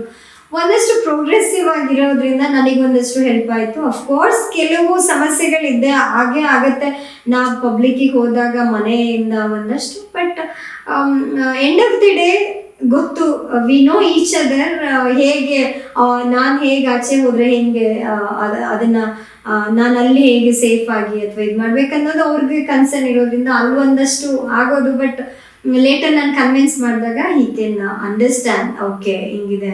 ಆಮೇಲೆ ಅವರು ಸ್ವಲ್ಪ ಈಕ್ವಲಿಟಿನ ಅವ್ರಿಗೇನು ಇಷ್ಟ ಆಗುತ್ತೆ. ಅವ್ರು not only like girl and female and male ಅಂತ ಅಲ್ಲ, ಈವನ್ ಕ್ಯಾಸ್ಟ್ಗಳಲ್ಲೂ ಕೂಡ ಅವರು ಇದೆ, ನನಗೂ ಇದೆ. ಸೊ ನಮಗೆ ತಾರತಮ್ಯ ಇಲ್ಲ ಯಾವುದೇ ಜಾತಿಗಳಾಗಲಿ ಈ ಥರ. ಬಟ್ ನಾವು ಬೆಂಗಳೂರಿಂದ ಬಂದ ವರ್ಷಗಳಲ್ಲಿ ಇದನ್ನು ತುಂಬ ಕಂಡಿದ್ವಿ. ಈಗ ಸ್ವಲ್ಪ ಇಲ್ಲ, ಈಗ ಸ್ವಲ್ಪ ಎಲ್ಲರೂ ಈಕ್ವಲ್ ಆಗಿ ಒಂದಷ್ಟು ಅಷ್ಟು ತಾರತಮ್ಯ ಕಾಣಲ್ಲ ಹಂಗಿದೆ. ನೀವು ಹಲವಾರು ಭೀಮ ರಥೋತ್ಸವದಲ್ಲಿ ಪಾಲ್ಗೊಂಡಿದ್ದೀರಿ, ನಿಮ್ಮ ಮನದಾಳದ ಮಾತುಗಳಲ್ಲಿ. ಹೌದು, ನನಗೆ ಹೇಳಿದೆ ಅಲ್ಲ, ನಾವು ಅಂಬೇಡ್ಕರ್ ಅವರು ಅಥವಾ ಬಸವಣ್ಣ, ನಾನು ಬೆಳೆದಾಗ ನಾನು ವೀರಶೈವ ಲಿಂಗಾಯತ ಸಮುದಾಯದಲ್ಲಿ ಹುಟ್ಟಿದ್ದವಳಾಗಿದ್ದೆ. ಅಂದರೆ ನಾನು ಈ ಸ್ಪೆಸಿಫಿಕ್ ಆಗಿ ಅದು ಹೇಳಬೇಕು ಅನ್ನೋದಲ್ಲ, ಆದರೆ ನಾವು ಬೆಳೆದಾಗ ನಾನು ತುಂಬ ಅಜ್ಜಿ ಮನೆಯಲ್ಲೇ ಬೆಳೆದಿದ್ದು. ಸೊ ಬೆಳಗ್ಗೆ ಹೇಳ್ತಿದ್ದಂಗೆ ಸ್ನಾನ ಮಾಡು, ಪೂಜೆ ಮಾಡು, ಅದಾದಮೇಲೆ ವರ್ಕರ್ಸ್ ಬರ್ತಾರೆ, ಅವ್ರ ಜೊತೆ ಕಮ್ಯುನಿಕೇಟ್ ಮಾಡು, ಈ ಥರ ಬೆಳೆಯುವಾಗ ನಮ್ಮನೆ ಬಾಗಿಲುಗಳಲ್ಲಿ ಇವತ್ತಿಗೂ ನಮ್ಮ ಕುಟುಂಬ ಸುತ್ತಮುತ್ತ ಬಾಗಿಲುಗಳಲ್ಲೆಲ್ಲ ಬಸವಣ್ಣನ ಫೋಟೋ ಹಾಕಿರ್ತಾ ಇದ್ರು. ಅವರು ತುಂಬ ವಿಚಾರವಾದಿಗಳು, ಅವರು ಈಕ್ವಲಿಟಿಗೆ ಫಸ್ಟ್ 12ನೇ ಶತಮಾನದಲ್ಲಿ ಮಾಡಿದವರು. ಸೇಮ್ ಅವರು ಅವತ್ತು ಏನು ಒಂದು ಸಂಸತ್ ಅಂತ ಮಾಡೋ ಥರನೇ ಮಾಡಿದ್ರು ಅವರು, ಅನುಭವ ಮಂಟಪ ಅನ್ನುವಾಗ ಅದರಲ್ಲಿ ಎಲ್ಲರಿಗೂ ಈಕ್ವಲಿಟಿ ಕೊಟ್ಟು ಆ ಥರ. ಈಗೇನು ಸಂಸದ್ ಅಂತೀವಿ ನಾವು ಅದೇ ಇದ್ದಿದ್ದು ಅನ್ನೋ ಥರ ಇತ್ತು. ಲೇಟರ್ ಅದನ್ನ ಕಂಟಿನ್ಯೂ ಆಗಿ ಮಾಡಿದವ್ರೆ ಅಂಬೇಡ್ಕರ್ ಅವರು ಅದನ್ನ ಸಂವಿಧಾನದಲ್ಲಿ ಕೊಟ್ಟಿದ್ರಿಂದ ಇನ್ನೂ ಒಂದಷ್ಟು ಜನಗಳಿಗೆ ಜಾಸ್ತಿ ರೈಟ್ಸ್ಗಳು ಹೇಗೆ ಯಾರ್ಯಾರಿಗಿದೆ ಅನ್ನೋದು ಇನ್ನ ಒಂದು ಇದ್ರಲ್ಲಿ ಬಂದಿದ್ರಿಂದ, ಲೇಖನವಾಗಿ ಅದು ಬಂದಿದ್ರಿಂದ ಇನ್ನೂ ಈಸಿ ಆಯಿತು. ಹಾಗಾಗಿ ನನಗೇನೋ ಹೆಸಿಟೇಟ್ ಆಗಲ್ಲ, ಯಾವುದು ಇದು ಅಂತಲ್ಲ. ನಾನು ವ್ಯಕ್ತಿಗೆ ತುಂಬ ಗೌರವ ಕೊಡ್ತೀನಿ, ವ್ಯಕ್ತಿತ್ವಕ್ಕೆ ತುಂಬ ಗೌರವ ಕೊಡ್ತೀನಿ. ಆ ವ್ಯಕ್ತಿ ಅಂತ ಹೇಳಿದ್ರೆ ಬಿಕಾಸ್ ಅವರು ಹೋರಾಟ ಮಾಡಿದ್ದಾರೆ. ಅವ್ರಿಗೂ ನಾವು ಇನ್ನೊಂದು ಹೇಳ್ತೀನಿ, ನಾವು ಯಾವುದೇ ಕ್ಷೇತ್ರಗಳಲ್ಲೂ ನಾವು ಯಾವುದೇ ಒಂದು ಒಳ್ಳೆ ವಿಷಯ ತಗೊಂಡು ಹೋಗುವಾಗ ನಮಗೆ ಅಪೋಸಿಟ್ ಬರೋದೇ ತುಂಬ, ಎಗೇನೆಸ್ಟ್ ಆಗಿ ಬರೋರೇ ಜಾಸ್ತಿ. ಹೇಳ್ದೆ ಅಲ್ಲ, ನಾನು ಪಂಚಾಯತ್ಗೆ ಹೋದಾಗ ನಾನು ಒಳ್ಳೇದು ಮಾಡಬೇಕು ಅಂತ ಹೋದಾಗ ಕರಪ್ಷನ್ ತಡಿಬೇಕು ಅಥವಾ ವರ್ಕ್ ಮಾಡಬೇಕು ಅಂತ ಹೋಗುವಾಗ ಎಲ್ಲರದು ಕಂಪ್ಲೇಂಟ್ ಅಥವಾ ಯಾರಿಗೂ ನಾನು ಕಂಡ್ರೆ ಆಗ್ತಾ ಇರಲಿಲ್ಲ. ಸೇಮ್ ವೇ ನಮಗೆ ಸಣ್ಣ ಇದ್ರಲ್ಲಾಗುವಾಗ ಅಂಬೇಡ್ಕರ್ ಅವರು ಈ ಥರ ಮಾಡುವಾಗ ಅವ್ರಿಗೂ ಆಗಿರುತ್ತೆ. ಅದೆಲ್ಲ ಫೇಸ್ ಮಾಡಿ ಜನಗಳಿಗೆ ಏನಾದರೂ ಕೊಡಬೇಕು ಅಂತ ಹೇಳಿ ಮಾಡಿದ್ದಾರೆ, ಬಸವಣ್ಣ ಅವ್ರು ಮಾಡಿದ್ದಾರೆ. ಸೊ ಹೀಗಾಗಿ ನಾನು ಒಂದಷ್ಟು ಎಲ್ಲ ಕಡೆಗೇನು ಹೋಗ್ತೀನಿ. ಅಂಬೇಡ್ಕರ್ ಅವ್ರದ್ದು ಕಾರ್ಯಕ್ರಮಗಳಿಗೆ ಎಲ್ಲೇ ಕರೆದ್ರು ಅಂಬೇಡ್ಕರ್ ಬಾವುಟ ಇಟ್ಕೊಳ್ತೀನಿ, ಹೋಗ್ತೀನಿ, ಮಾಡ್ತೀನಿ. ಅಂಡ್ ಅಲ್ಲಿ ಜನಗಳು ನಮ್ಮನ್ನ ಅಷ್ಟೇ ಚೆನ್ನಾಗಿ ಗುರುತಿಸ್ತಾರೆ, ಖುಷಿ ಪಡ್ತಾರೆ. ಅಯ್ಯೋ ಒಂದು ಲೇಡಿ ಹಿಂಗ್ ಬಂದ್ ಮಾಡ್ತಾರೆ ಅನ್ನೋದು not easy in rural places like ಈ ತರ ಪ್ಲೇಸಸ್ ಅಲ್ಲಿ. ಆಲೂರು ಸಕಲೇಶ್ಪುರ ಭಾಗಗಳಲ್ಲಿ ತುಂಬಾ ಅಷ್ಟೊಂದು ಮುಂದೆ ಹೊಡೆದು ಈ ತರ ಆಗಿದೆ ಅನ್ನೋದು ತುಂಬಾ ಕಷ್ಟ ಇದೆ. ಕೆಲಸ ಮಾಡ್ತಿದ್ವಿ. ನಮ್ಮ 131ನೇ ಈಗ ಏನು doctor B R Ambedkar Jayanti ದಿನ ಒಂದು ಸಾಮೂಹಿಕ ವಿವಾಹದಲ್ಲಿ ಭಾಗವಹಿಸಿದೆ. ಅದ್ರ ಬಗ್ಗೆ ಏನಾದ್ರು ಹೇಳ್ಕೊಳ್ಳಿ. ಹೌದು, ಈಗ ಒಂದು ಏನಂದ್ರೆ ಅಂಬೇಡ್ಕರ್ ಅವ್ರದ್ದು ಅದ್ರಲ್ಲೇನೆ ನಾವು ಮಾಡಿದ್ದು ಸಾಮೂಹಿಕ ವಿವಾಹ ಅಂತ ಹೇಳೋದ್ರಲ್ಲಿ. ಯಾಕೆ ಅಂತ ಹೇಳಿದ್ರೆ, ಒಂದು ನಾವು ಒಂದು ಮದುವೆ ಅಂತ ಹೇಳಿದ್ರೆ ಎಲ್ಲರನ್ನ ಕರೆಯೋದು, ಏನು ಎಲ್ಲರನ್ನ ಕರೆದು ಇರೋರಿಗೆ ನಾವು ಊಟ ಬಡಿಸೋದು, ಇರೋರಿಗೆ ನಾವು ಗಿಫ್ಟ್ಗಳು ಕೊಡೋದು. ಸೊ ಇದು ನಮ್ಮಲ್ಲಿ ತುಂಬಾ ಮುಂಚೆಯಿಂದ ಬಂದಿದೆ. ಈವನ್ ನಮ್ಮ ಮನೆಗಳಲ್ಲೂ ಅಷ್ಟೇ. ನಾವು ಒಬ್ಬ ಬಡವಂಗೆ ನಾವೊಂದು ಸ್ವೀಟ್ ಕೊಟ್ರೆ ಅವ್ರಿಗೆ ಎಷ್ಟು ಖುಷಿ ಆಗುತ್ತೆ. ನಾವೇನ್ ಮಾಡ್ತೀವಿ, ನಮ್ಗಿನ್ನ ಶ್ರೀಮಂತರು ಬಂದಾಗ ಸ್ವೀಟ್ಗಳು, ಅಯ್ಯೋ ಅವ್ರಿಗೆ ಆ ಥರ ಮಾಡ್ಕೊಡ್ಬೇಕು, ಈ ಥರ ಮಾಡ್ಕೊಡ್ಬೇಕು ಅಂತ ಹೇಳಿ ನಾವು ಮಾಡ್ತೀವಿ ಅಲ್ಲ, ಅವ್ರಿಗೆ ಅದು ಸಣ್ಣದಾಗಿ ಕಾಣುತ್ತೆ. ಆದ್ರೆ ನಾವು ಒಬ್ಬ ಬಡವಂಗೆ ಅಥವಾ ಅವ್ರು ತಿಂದಲೇ ಇರೋರಿಗೆ ನಾವು ಕೊಟ್ಟಾಗ ಅದು ಅವ್ರಿಗೆ ದೊಡ್ಡದು ಅನ್ಸುತ್ತೆ. ಈ ವಿಷಯದಲ್ಲಿ ನಾನು ಈ ಸಾಮೂಹಿಕ ವಿವಾಹ ಅಂತ ಹೇಳಿದ್ರೆ ನಾನು ಇದ್ರಲ್ಲಿ ಒಂದು ಪಾರ್ಟ್ ಆಗ್ಬೇಕು, ಒಂದು ವಿವಾಹಕ್ಕೆ ನನ್ನ ಕಡೆಯಿಂದ ಒಂದು ತಾಳಿನೋ ಏನಾದ್ರು ಮಾಡಿಸ್ಕೊಡ್ಬೇಕು ಅನ್ಕೊಂಡು ನಾನು, ಹೌದು, ಸಿಂಪಲ್ ಆಗಿರೋ ಮ್ಯಾರೇಜ್, ಒಂದ್ ಒಳ್ಳೆ ದಂಪತಿಗಳಿಗೆ ಆಶೀರ್ವಾದ ಮಾಡೋಂಗಾಗ್ಲಿ ಅಂದ್ಬಿಟ್ಟು ಅವಾಗ ನಾನು ಮಾಡಿದ್ದೀನಿ. ಡಾಕ್ಟರ್ BR ಅಂಬೇಡ್ಕರ್ ವಸತಿ ತರುವಲ್ಲಿ ನಿಮ್ಮ ಪಾತ್ರ ಹೇಗೆ ಇತ್ತು?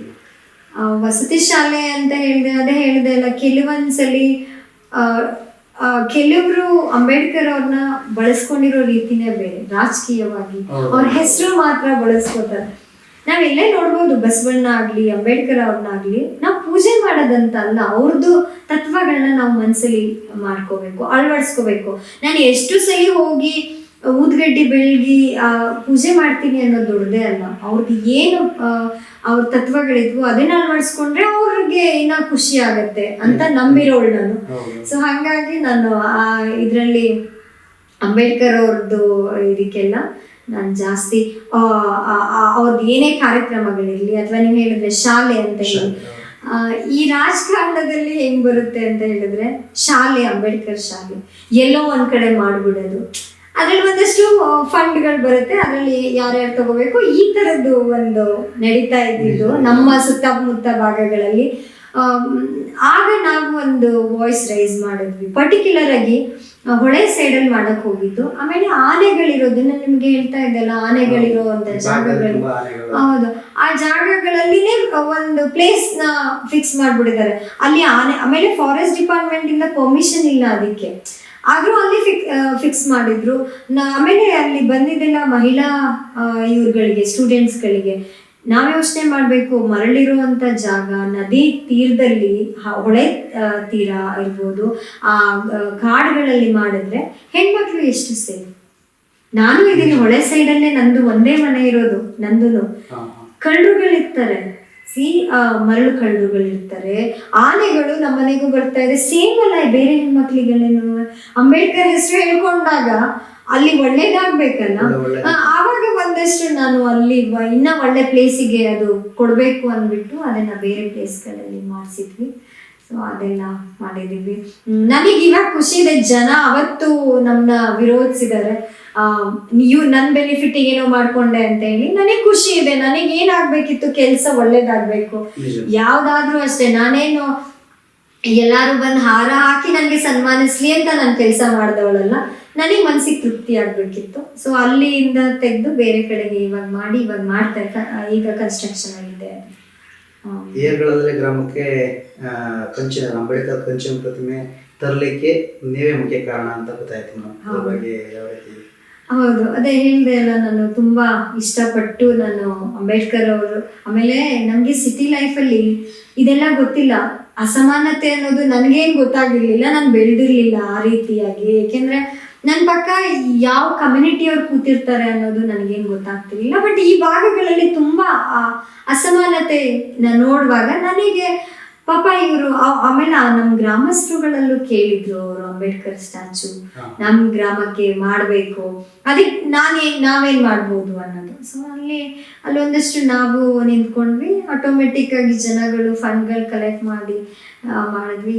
ಏನೋ ಒಂದು ನೋಡಿ, ಒಂದು ನನಗೆ ಸ್ಟ್ಯಾಚು ಮಾಡಿದ್ ದೊಡ್ಡದಲ್ಲ, ಅಲ್ಲಿ ಅವ್ರುಗಳು ಅಷ್ಟೇ, ನಾವುಗಳು ಅಷ್ಟೇ, ಅದನ್ನ ಅಳವಡಿಸ್ಕೋಬೇಕು. ಏನ್ ಹೇಳಿದ್ದಾರೆ ಈಗ, ಮನುಷ್ಯ ವ್ಯಕ್ತಿಗೆ ನಾವು ಬೆಲೆ ಕೊಡುವಾಗ ನೀವು ಯಾವ ಕಮ್ಯುನಿಟಿ ಅನ್ನೋದು ಯಾಕೆ ಬೇಕು.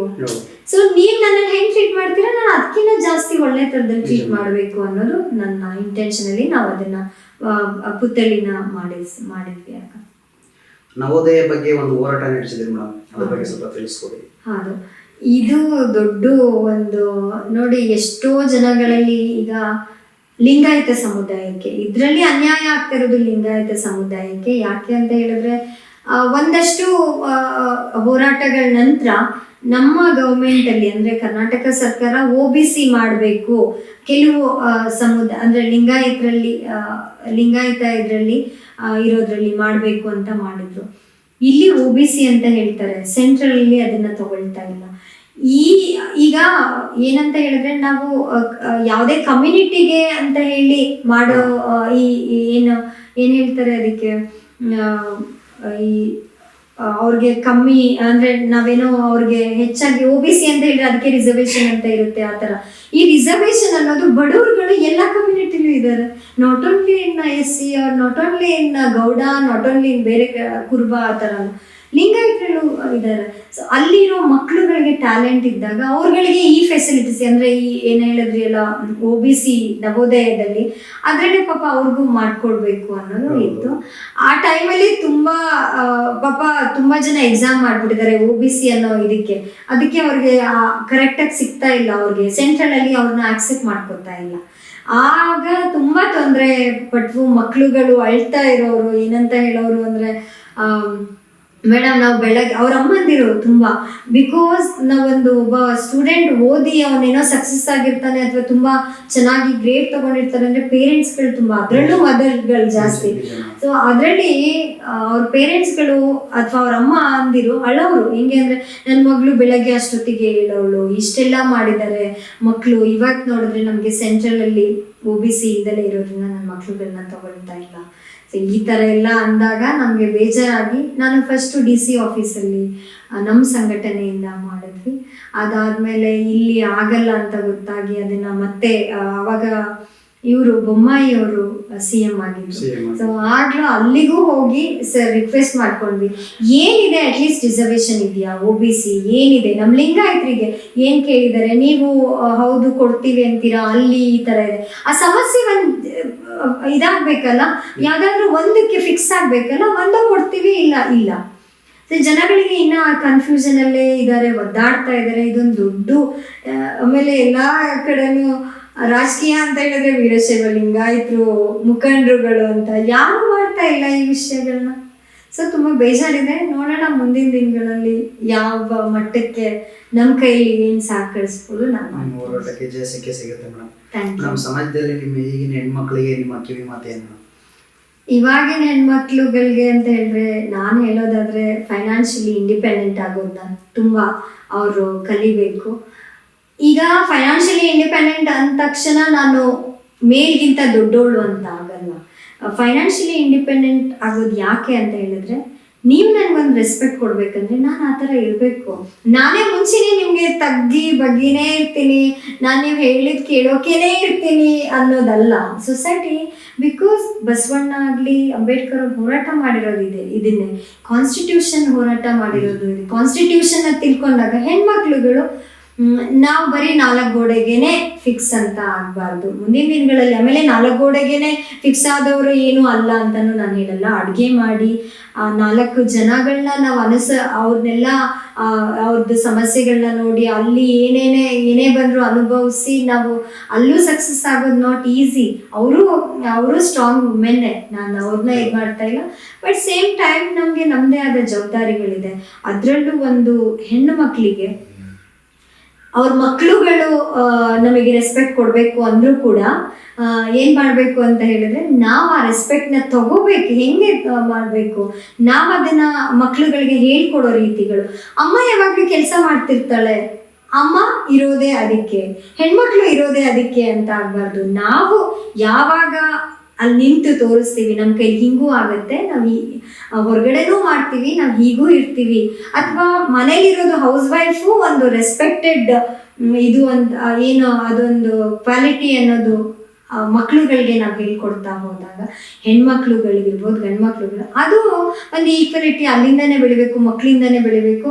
ಅದು ಯಾವಾಗ ಬರುತ್ತೆ ಅಂತ ಹೇಳಿದ್ರೆ, ನಾವು ಈಕ್ವಲ್ ಆಗಿ ಜನನ ತಗೊಂಡು ನಾನೇ ಫಸ್ಟೇ ನನ್ಗೇನೂ ಇಲ್ಲ, ನಾನು ಇರೋದೇ ಈ ಥರ ಅಂತ ಹೆಣ್ಮಕ್ಳು ಕೂತ್ಕೊಂಡಾಗ ಆಟೋಮೆಟಿಕ್ ಆಗಿ ಎಲ್ಲ ಕಡೆನೂ ನಾವು ವೀಕ್ ಆಗ್ತಾ ಹೋಗ್ತೀವಿ. ಆಮೇಲೆ ಹೆಣ್ಮಕ್ಳುಗಳು ರಾಜಕೀಯದಲ್ಲಾಗಲಿ ಸಮಾಜ ಇದರಲ್ಲಾಗಲಿ ಬರೋದು ತುಂಬ ಕಷ್ಟ ಇದೆ. ಟಾರ್ಗೆಟ್ ಮಾಡ್ತಾರೆ, ನಮ್ಮನ್ನ ತುಂಬ ಬೇಗ ವೀಕ್ ಮಾಡ್ಬೋದು. ನೀವು ಯಾರೋ ಒಬ್ಬ ನನ್ನನ್ನೇನಾದ್ರು ಅಂದ ತಕ್ಷಣ ನಾನೇನು ಮಾಡ್ತೀನಿ, ಎದುರಿಸೋಕ್ಕಾಗ್ದಲ್ಲೇ ಮೂಲೆಗೆ ಹೋಗ್ಬಿಡ್ತೀವಿ. ಇದು ತುಂಬ ನಡೀತಾ ಇದೆ ಈಗಿನ ಇದರಲ್ಲಿ, ತುಂಬ ನಡೀತಾ ಇದೆ. ಸೊ ಹಾಗಾಗಿ ತುಂಬ ಅದರಲ್ಲಿ ನಾನು ಹೇಳೋದು ಇಂಡಿಪೆಂಡೆಂಟ್ ಆಗಿ ಒಂದಷ್ಟು ವರ್ಕ್ ಮಾಡಿ. ನೀವು ಡಿಪೆಂಡ್ ಆಗಬಾರ್ದಂತಲ್ಲ, ಫೈನಾನ್ಷಿಯಲಿ ಇಂಡಿಪೆಂಡೆಂಟ್ ಆಗಿ, ಡಿಪೆಂಡ್ ಆನ್ ಲವ್ ಅವ್ರ ಇದರಲ್ಲಿ ಬೇರೆ ಲೈಫಲ್ಲಿ ಡಿಪೆಂಡ್ ಆಗಿ, ಬಟ್ ಇದರಲ್ಲಿ ಇಂಡಿಪೆಂಡೆಂಟ್ ಆಗಿ ಅಂತ ಹೇಳ್ತೀನಿ ನಾನು. ಮೇಡಮ್, ನಿಮ್ಮ ಮುಂದಿನ ಗುರಿಗಳು ತಿಳಿಸ್ಕೊಡ್ತೀರಾ? ಅದೇ ಗುರಿಗಳು ಅಂದ್ರೆ ತುಂಬ ಇದೆ ನನಗೆ ಹಂಗೆ ನೋಡಿದ್ರೆ. ಯಾಕೆಂದರೆ ನಾನು ಈ ರಾಜಕೀಯ ಬಂದಿದ್ದು ಕೂಡ ಒಂದು ಅನ್ಎಕ್ಸ್ಪೆಕ್ಟೆಡ್, ನಾನು ಯಾವತ್ತೂ ಅಂದ್ಕೊಂಡಿರಲಿಲ್ಲ.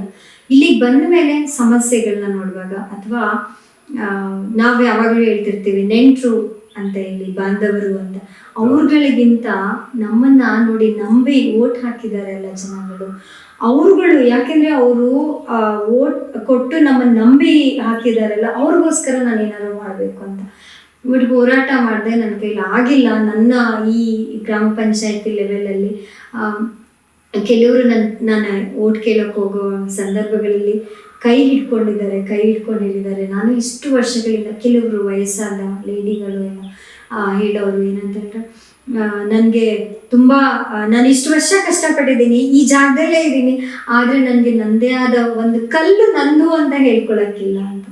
ಏನಕ್ಕೆ ಹೇಳ್ತಾ ಇದ್ದೀನಿ ಅಂತ ಹೇಳಿದ್ರೆ, ಮನೆಗಳಿಲ್ಲ, ಮನೆ ಮಾಡ್ಕೊಳಕ್ಕೆ ಜಾಗಗಳಿಲ್ಲ, ಪಾಪ ಕೆಲಸ ಮಾಡ್ತಾ ಇದ್ದಾರೆ ಜನಗಳು. ಕಾನ್ಸ್ಟಿಟ್ಯೂಷನ್ ಅಂತ ಹೇಳ್ತೀವಿ, ಎಲ್ಲರಿಗೂ ಮನೆ, ಎಲ್ಲಿಗೆ ಮನೆ? ಸೊ ಇದನ್ನ ನಾನು ಮಾಡಬೇಕು. ಕೆಲವು ಬಡವ ಮನೆಗಳಲ್ಲಿ 6-8 ಜನಗಳು ಒಂದೇ ಮನೆಯಲ್ಲಿ ಜಾಗ ಇಲ್ಲ, ಪಾಪ ಅವ್ರ ಕೂಲಿ ಕೆಲಸ ಮಾಡಿ ಬಂದು ಜಾಗನೂ ಪರ್ಚೇಸ್ ಮಾಡಿ ಮನೆನೂ ಪರ್ಚೇಸ್ ಮಾಡೋದು ತುಂಬಾ ಕಷ್ಟ ಇದೆ. ಅದು ಒಂದು ನನಗೆ ತುಂಬಾ ಅದನ್ನೇನಾದ್ರು ಮಾಡಬೇಕು ಅಂತ. ಈ ಇಂಟರ್ವ್ಯೂ ನೀವು ಮಾಡ್ತಾ ಇದ್ದೀರಾ, ಸೊ ಈ ಇಂಟರ್ವ್ಯೂ ಇಂದನಾದ್ರೂ ಜಾಸ್ತಿ ಮುಖಂಡರುಗಳಿಗೂ ನೋಡಿದಾಗ ಇದ್ರ ಮೇಲೆ ವರ್ಕ್ ಮಾಡಲಿ ಅನ್ನೋದು ನನ್ನ ಆಸೆ ಇದೆ. ಯಾಕೆ ಅಂತ ಹೇಳಿದ್ರೆ, ನೀರಿನ ಫೆಸಿಲಿಟಿ, ದೀಪಗಳು, ಕರೆಂಟಿಂದು, ಮನೆ ಉಳ್ಕೊಳ್ಳೋಕೆ ಮನೆ ಒಂದು ನಾವು ಕೊಡಲ್ಲ ಅಂದರೆ ಜನಗಳಿಗೆ ನಾವು ಇನ್ನೇನು ಕೊಡ್ತೀವಿ? ಸೊಸೈಟಿ ರಾಜಕೀಯಕ್ಕೆ ಬಂದು ಜನಪ್ರತಿನಿಧಿಯಾಗಿ ಇನ್ನೇನು ಕೊಡ್ತೀವಿ ಅನ್ನೋದು ಒಂದು. ಇನ್ನೊಂದು, ನಾನು ತುಂಬ ಕಷ್ಟಪಟ್ಟೆ ಬಂದಿರೋದು, ಏನೋ ಈಸಿಯಾಗಿ ನಾನು ರಾಜಕೀಯಕ್ಕೆ ಬಂದೆ ಅಂತ ಅಲ್ಲ, ತುಂಬ ಏಳು ಬೀಳುಗಳನ್ನ ನೋಡಿ, ಎಷ್ಟೋ ಅವಮಾನಗಳನ್ನ ಸಹಿಸ್ಕೊಂಡು, ಯಾರೇ ಏನೇ ಅಂದ್ರೂ ಅದನ್ನು ತಡ್ಕೊಂಡು, ಇಲ್ಲ ನಾನು ಹಿಂಗೆ ನಿಲ್ಲೇಬೇಕು. ಯಾಕೆ ನಿಂತ್ಕೊಂಡಿದ್ದೀನಿ ಅಂತ ಹೇಳಿದ್ರೆ, 4 ಜನ ಹೆಣ್ಮಕ್ಳು ನೋಡಿದ್ದಾರೆ ನನ್ನ ಕಷ್ಟನೂ, ಅವ್ರುಗಳೆಲ್ಲ ನೋಡಿ ಈ ಥರದವರು ಇಷ್ಟು ಕಷ್ಟ ಆದರೂ ಇವ್ರು ಹಿಂಗೆ ನಿಂತಿದ್ದಾರೆ, ನಾವುಗಳು ಹಿಂಗೆ ನಿಲ್ಲೋಣ ಅನ್ನೋ ಥರ ಅವ್ರು ನಿಲ್ಲಬೇಕು, ಆ ಥರ ಒಂದು ಮಾಡಬೇಕು, ಆ ಥರ ಒಂದು ಜಾಗಕ್ಕೆ ನಾನು ಹೋಗಬೇಕು ಅನ್ನೋದು ನನಗೆ ಇದೆ.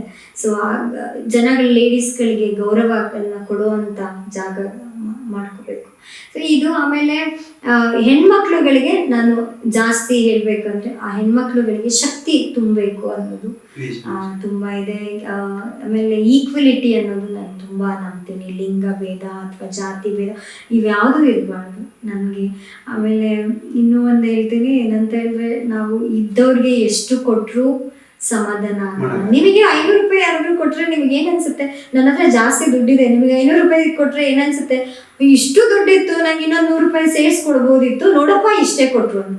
ಅದೇ ಯಾರಿಗೆ ಏನೂ ಇರಲ್ಲ ಅವ್ರಿಗೆ ನಾವು ಯಾವಾಗಲೂ ಆ ಥರ ಚೆನ್ನಾಗಿ ಇಟ್ಕೊಂಡಾಗ ಅವ್ರುಗಳಿಗೆ ನಾವೇನಾದರೂ ಮಾಡಬೇಕು. ಇದ್ದವ್ರಿಗೆ ಕೊಟ್ಟರೆ ಯಾರಿಗೂ ಏನೂ ಅದು ಬರೋದಿಲ್ಲ. ಸೊ ಇಲ್ಲ ಅನ್ನೋರಿಗೆ ನಾವು ಮಾಡಿಕೊಡ್ಬೇಕು. ಆಮೇಲೆ ಊಟ ಹಸ್ತವ್ರಿಗೆ ಊಟ ಹಾಕಬೇಕು ವಿನಃ ಹೊಟ್ಟೆ ತುಂಬಿದವ್ರಿಗೆ ನಾವು ಊಟ ಹಾಕೋದಿದೆಯಲ್ಲ, ಇದನ್ನ ಚೇಂಜ್ ಮಾಡಬೇಕು. ನಮ್ಮ ಭಾಗಗಳಲ್ಲಿ ಇದು ತುಂಬ ಇದೆ, ಅದನ್ನೆಲ್ಲ ಒಂದಷ್ಟು ಪರಿವರ್ತನೆ ಆಗಬೇಕು. ಆಮೇಲೆ ನನಗೆ ತುಂಬ ಖುಷಿ ಇದೆ, ಅದು ಇಷ್ಟೆಲ್ಲ ದೊಡ್ಡದು ಇವಳ ಕೈಲಿ ಆಗುತ್ತಾ ಅಂತ ಹೇಳೋ ಹಂಗಿಲ್ಲ. ಪುಟ್ಟ ಹೆಜ್ಜೆಗಳೇ ನನ್ನನ್ನು ಮುಂದೆ ತಗೊಂಡೋಗುತ್ತೆ. ಯಾಕಂದರೆ ನನ್ನ ಮಲ್ಲಾಪುರ ಪಂಚಾಯಿತಿ ಇವತ್ತು ಒಂದು ಹೆಸರು ಇದೆ, ಯಾವುದೇ ವರ್ಕಲ್ಲಾಗಲಿ ಅಥವಾ ಇನ್ನೊಂದಾಗಲಿ, ಬಿಕಾಸ್ ನಾನು ಅವತ್ತು ಅಪೋಸ್ ಮಾಡಿದ್ದಾರೆ ನನ್ನ ಒಂದಷ್ಟು ಕರಪ್ಷನ್ ಇದಕ್ಕೆ, ಬಟ್ ಇವತ್ತೇ ಅಷ್ಟೇ ಒಳ್ಳೆ ನೇಮ್ ಇದೆ. ಹಾಗಾಗಿ ಇದು ಸಣ್ಣದ್ರಿಂದನೇ ಅದು ದೊಡ್ಡದಾಗುತ್ತೆ. ಈ ಥರ ಕೆಲಸಗಳನ್ನ ಮಾಡಬೇಕು, ಜನಗಳ ಜೊತೆ ನಿಲ್ಲಬೇಕು ಅನ್ನೋದು ತುಂಬ ಇದೆ. ನಿಮ್ಮ ಕನಸುಗಳು ಈಡೇರಲಿ ನಮ್ಮ ವಾಹಿನಿ ಮುಖಾಂತರ ಹಾರೈಸ್ತೀವಿ madam. Thank you so much. ನಾನು ಹೇಳ್ದೆ ಅಲ್ಲ, ಈ ನಿಮ್ಮ ವಾಹಿನಿಯಿಂದ ನನ್ನನ್ನು ಸಂದರ್ಶನ ಮಾಡಿದಿರ, ಇದರಲ್ಲಿ ನನಗೇನು ಅನಿಸಿದೆ ಆ ವಿಷಯಗಳನ್ನೂ ಹೇಳಿದ್ದೀನಿ. ಸೊ ಈ ಥರ ವಿಷಯಗಳಿದೆ ಅನ್ನೋದು ಜನಗಳಿಗೆ ಗೊತ್ತಾಗಿ ಅಲ್ಲಿ ಒಂದಷ್ಟು ಮುಖಂಡರುಗಳು ಇದನ್ನು ವಾಚ್ ಮಾಡಿ ಹೌದು ಇದನ್ನು ಮಾಡೋಣ ಅಂತ ಅವ್ರಿಗೆ ಒಂದು ಮೈಂಡ್ ಬಂದರೆ ನನಗೆ ಅದಕ್ಕಿಂತ ದೊಡ್ಡ ವಿಷಯನೇ ಇಲ್ಲ. ನಾನೇ ಮಾಡಬೇಕು ಅಂತ ಇಲ್ಲ, ಒಳ್ಳೆ ಕೆಲಸನ ಅದನ್ನು ಬೇರೆಯವರು ಮಾಡಿದ್ರೆ ನನಗೆ ಇನ್ನೂ ಖುಷಿ ಆಗುತ್ತೆ. ಥ್ಯಾಂಕ್ ಯು ಸೋ ಮಚ್, ನೀವು ಈ ಆಪರ್ಚುನಿಟಿನ ನನಗೆ ಕೊಟ್ಟಿದ್ದಕ್ಕೆ. Thank you madam. ಇನ್ನೊಂದು ನಾನು ಹೇಳಿದೆ, ಸೇಮ್ ಟೈಮ್ ಪ್ರೋಗ್ರೆಸಿವ್ ಹಸ್ಬೆಂಡ್ ಜೊತೆಗೆ ನನಗೆ ಒಂದು ದೇವತೆ ಅಂತ ಹೇಳ್ಬೋದು. ಎಲ್ಲರ ಮನೇಲಿ ಅವ್ರ ತಾಯಂದಿರು ದೇವತೆ ಆಗಿರ್ತಾರೆ. ನಾನು ಚಿಕ್ಕ ವಯಸ್ಸಲ್ಲೇ ತಾಯಿನ ಕಳ್ಕೊಂಡೆ, ಆದರೆ ನನಗೆ ಚಿಕ್ಕಮ್ಮ ಇದ್ದಾರೆ. ಸೊ ಆ ಚಿಕ್ಕಮ್ಮ ಇವತ್ತುವರೆಗೆ ಮಲತಾಯಿ ಅದು ಇದು ಅಂತ ಹೇಳ್ತಾರಲ್ಲ, ಆದರೆ ನನಗೆ ಕಂಡಿದ್ದು ಅವರು ದೇವರಂಗೆ. ಅವರು ನನ್ನನ್ನು ತುಂಬ ನನ್ನ ಈ ಹೊರಗಡೆ ಪಬ್ಲಿಕ್ ಲೈಫಿಗೆ ಹೋಗೋಕ್ಕೆ ಶಕ್ತಿ ತುಂಬಿದವ್ರೆ ಅವರು. ಯಾವುದೇ ಕಷ್ಟದಲ್ಲೂ ನನ್ನ ಕೈ ಹಿಡಿದವರು, ಈವನ್ ನನ್ನ ಹಸ್ಬೆಂಡಿಂತ ಹೆಚ್ಚಾಗಿ ಕೈ ಹಿಡಿದವರು ನನ್ನ ಚಿಕ್ಕಮ್ಮ. ಅವ್ರ ಹೆಸರು ಭಾಗ್ಯಮ್ಮ ಅಂತ ಹೇಳಿ. ಅದು ನನಗೆ ತುಂಬ ಹೆಮ್ಮೆ ಇದೆ, ಅದನ್ನು ಹೇಳ್ಕೊಳ್ಳೋಕ್ಕೂ ತುಂಬ ಖುಷಿ ಆಗುತ್ತೆ. ಇವತ್ತು ನಾನು ಹೊರಗಡೆ ಹೋಗಿ ಮನೆಗೆ ಬಂದಾಗ ಏನಪ್ಪ ಮನೆ, ನನ್ನ ಮಕ್ಳು ಹೆಂಗಪ್ಪ ಅಂದರೆ ಅದು ಎಲ್ಲ ಸೇಫ್ ಆಗಿದ್ದಾರೆ ಅಂದರೆ ಅವರು ನನ್ನ ಚಿಕ್ಕಮ್ಮ ಇದ್ದಾರೆ. ಇಷ್ಟೊತ್ತು ನಮ್ಮ ಕಾರ್ಯಕ್ರಮಕ್ಕೆ ಬಂದು ತಮ್ಮ ಮನದಾಳದ ಮಾತುಗಳನ್ನು ಹಂಚಿಕೊಂಡಿದ್ದಕ್ಕೆ, ಸಾರ್ಥಕ ಬದುಕಿನ ಸಾಧಕ ವಿಶೇಷ ಕಾರ್ಯಕ್ರಮಕ್ಕೆ ನಾವು ವಿಶೇಷವಾಗಿ ತಮಗೆ ಅಭಿನಂದನೆಗಳನ್ನು ತಿಳಿಸ್ತೀವಿ. Thank you so much. ನಮಸ್ಕಾರ, ನಾನು ಪ್ರೀತಮ್. ಅಕ್ಷತನ ಬಗ್ಗೆ ಹೇಳೋದಾದರೆ ಹೋರಾಟದ ಇನ್ನೊಂದು ಹೆಸರು ಅಕ್ಷತ ಅಂತ ಹೇಳ್ಬೋದು. ಯಾಕೆ ಅಂತ ಹೇಳಿದರೆ ಅದು ಇಂದಿನ ಹೋರಾಟ ಅಲ್ಲ. ಅದು ನಾನು ಸರಿಸುಮಾರು 2016 ನೋಡ್ತಾ ಇದ್ದೀನಿ.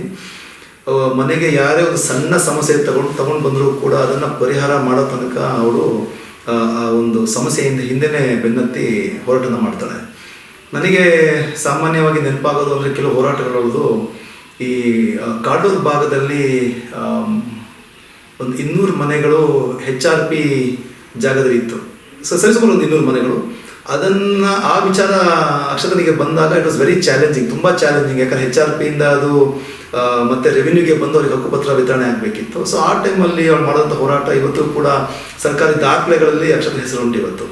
ಸೊ ಅದೊಂದೇ ಅಲ್ಲ, ಇನ್ನು ಡಾಕ್ಟರ್ ಬಿ ಆರ್ ಅಂಬೇಡ್ಕರ್ ಮಹಿಳಾ ವಸತಿ ಶಾಲೆ ಅದರ ಒಂದು ಹೋರಾಟ ನೋಡ್ಬಿಟ್ರು ಕೂಡ ಹೈಕೋರ್ಟ್ ಮೆಟ್ಟಿಲೇರಿ ಮಹಿಳೆಯರಿಗೆ ಅನ್ಯಾಯ ಆಗಬಾರ್ದು ಅಂತ ಹೈಕೋರ್ಟ್ ಸ್ಟೇ ತಂದು ಡಾಕ್ಟರ್ ಬಿ ಆರ್ ಅಂಬೇಡ್ಕರ್ ಅವರ ಶಾಲೆಗಳು ಯಾವತ್ತು ರೋಡು ಮೇಲ್ ಪಕ್ಕ ಇರಬೇಕು ಅಂತ ಆ ಒಂದು ವೇಲಿ ಅಕ್ಷತ ಯೂಶಲಿ ಥಿಂಕ್ ಮಾಡ್ತಾರೆ. She is the one and only woman who can hold both the flags. ಒಂದು ಬಸವಣ್ಣವರ ಫ್ಲಾಗನ್ನು ಕೂಡ ಎತ್ತಿ ಹಿಡಿತಾಳೆ, ಹಾಗೆ ಅದೇ ರೀತಿಯಲ್ಲಿ ಡಾಕ್ಟರ್ ಬಿ ಆರ್ ಅಂಬೇಡ್ಕರ್ ಅವರ ನೀಲಿ ಬಾವುಟವನ್ನು ಕೂಡ ಹಾಗೆ ಎತ್ತಿ ಹಿಡಿತಾಳೆ.